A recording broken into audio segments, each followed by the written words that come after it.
Tiens. Europe 1. Le journal de 7 heures sur Europe 1, Christophe Lamar. Bonjour Christophe. Bonjour Dimitri, bonjour à tous. Emmanuel Macron, président sous pression, dîner à l'Elysée hier en présence des principaux responsables de la majorité autour de la table, la Première ministre, le ministre de l'Intérieur et les chefs de la majorité parlementaire. Au menu, le projet de loi immigration après le camouflet de lundi. Jacques Serret, le chef de l'État, a fixé un cap aussi clair qu'inattendu. Oui, Emmanuel Macron l'a affirmé devant ses hôtes hier soir, l'exécutif ne passera pas en force après la commission mixte paritaire. Il n'y aura pas de 49-3, pas de dissolution de l'Assemblée.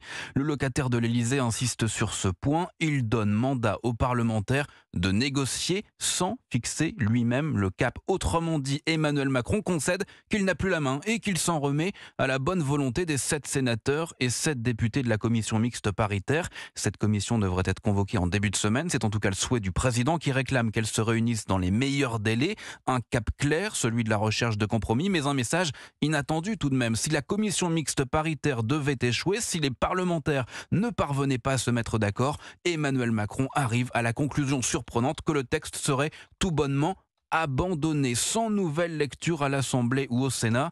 Un cas de figure que le chef de l'État espère bien sûr éviter, mais avec une droite en position de force en commission mixte paritaire, le camp présidentiel devra faire des concessions par rapport au texte initial, notamment sur la régularisation des sans-papiers dans les métiers en tension. Les Républicains n'en veulent pas. Si cette mesure devait être retirée du projet de loi, c'est bien une crise interne à la majorité qui pourrait éclater. Explication en direct, Jacques Serret du service politique d'Europe 1. Alors une adoption du projet de loi immigration à l'Assemblée avant la fin de l'année, plus facile à dire qu'à faire. Olivier Marleix avertit le gouvernement ce matin dans Le Figaro. Je ne veux pas entendre parler du droit à régularisation des sans-papiers. C'est la ligne rouge, prévient le patron des députés LR. Pas de compromis possible, dit-il.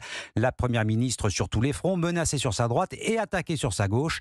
149.3, vous n'êtes rien, lui a lancé hier la députée de la France Insoumise Mathilde Panot. De quoi faire sortir Elisabeth Borne de ses gonds. Vous qui souhaitez l'immigration sans règles, vous avez voté avec des partisans de l'immigration zéro. Vous qui souhaitez des régularisations massives, vous avez voté avec ceux qui prônent la fermeture des frontières. Et pour quel résultat, Madame la Présidente Panot ? Malgré vos tentatives d'empêcher la discussion, le débat parlementaire va se poursuivre. Nous ne renoncerons pas à apporter des mesures fortes pour nos concitoyens. S'il vous plaît, un peu Mais de je pense silence. que définitivement, le débat, ça n'est pas pour vous. Alors, Madame la Présidente Panot, hormis quelques secondes... Non, mais vous êtes fâchée avec la démocratie, Madame la Présidente Panot, et votre groupe avec. Et la réponse de la Première ministre Elisabeth Borne, très en colère hier à l'encontre de Mathilde Panot à l'Assemblée. C'était à l'occasion des questions au gouvernement. Et puis on l'a appris dans la nuit, Pas-de-Calais pour le ministre de l'Intérieur. Gérald Darmanin annule sa venue ce matin dans le Nord sur le thème de l'immigration. Explication officielle, le ministre est retenu à Paris. Voilà, mentionné également dans l'actualité autour du projet de loi immigration, ce sondage de l'Institut CSA pour la chaîne CNews. 66% des Français à ce stade pensent qu'il faudrait désormais un référendum sur l'immigration. Il est 7h04 sur Europe 1. L'actualité de la nuit, c'est aussi ce compromis qui semble se dessiner au sommet de la COP28 à Dubaï. Le nouveau projet d'accord appelle les pays non pas à sortir des énergies fossiles, mais à opérer une transition. Cette fois, tous les hydrocarbures sont concernés, le charbon bien sûr, mais aussi le gaz et le pétrole. Toujours le même objectif, atteindre la neutralité carbone en 2050. Tout ça pour ça, le ministre de la Transition écologique Christophe Béchu est très déçu. On a un texte de compromis final qui est en deçà de ce que nous espérions et même parfois en deçà de ce que nous pouvions redouter. Pas de mention du 1,5 degré.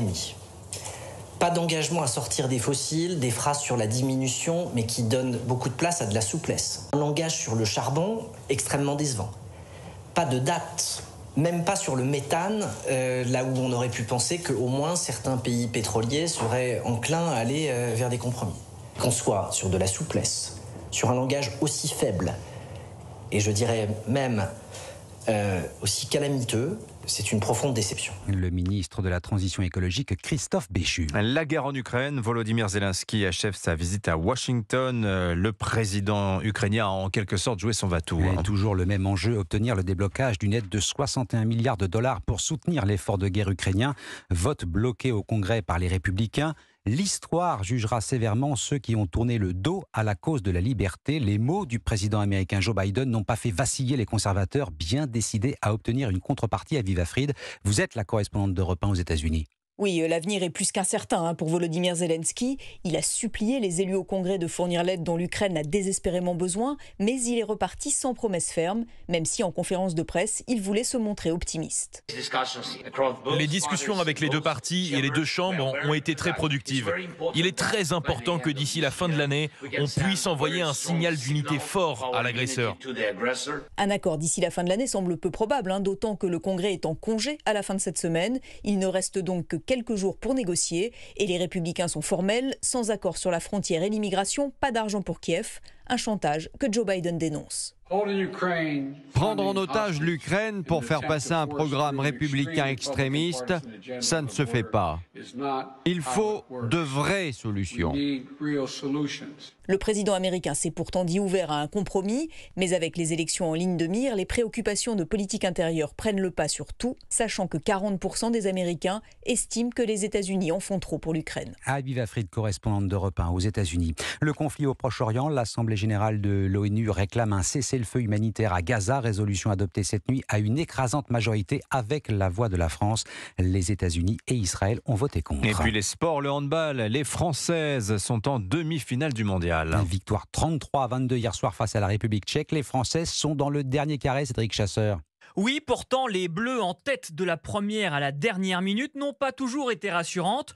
Contrairement à ce que peut laisser croire l'écart au score, elles ont connu leur lot de difficultés, notamment en première période, ce qui a valu un recadrage du staff de l'équipe de France à la pause. Chloé Valentini au micro de beIN Sport. Ça a chié à la mi-temps, on s'est un peu fait remonter les bretelles et c'est aussi important pour la suite de continuer à avancer, de continuer à progresser. C'est finalement au cœur de la deuxième période que les Françaises ont fait la différence, bien aidées par une Laura Glauser impériale dans les buts, auteur de 12 arrêts en 30 minutes. Le sélectionneur Olivier Crumbles. Maintenant, il faut récupérer, se remettre à travailler, retrouver l'exigence. Je crois qu'en défense, on s'est un peu figé, retrouver la mobilité qu'on avait contre la Norvège et jouer comme on sait jouer à la française. La France connaîtra ce soir l'identité de son adversaire. Vendredi en demi-finale, ce sera soit la Suède qu'elle a battue 2 fois il y a 2 ans au Mondial et aux Jeux, soit l'Allemagne. Cédric Chasseur, la Suède ou l'Allemagne, on le saura ce soir, coup d'envoi de ce quart de finale à 17h30. Enfin, le football, Lens éliminé de la Ligue des Champions, mais reversé en Ligue Europa après son succès face à Séville, 2-1 hier soir. La suite de cette dernière journée de Ligue des Champions ce soir à 21h. Le PSG joue sa qualification pour les 8e sur la pelouse de Dortmund. Ah oui, ça va pas être facile. Merci beaucoup Christophe Lamar, c'était votre journal.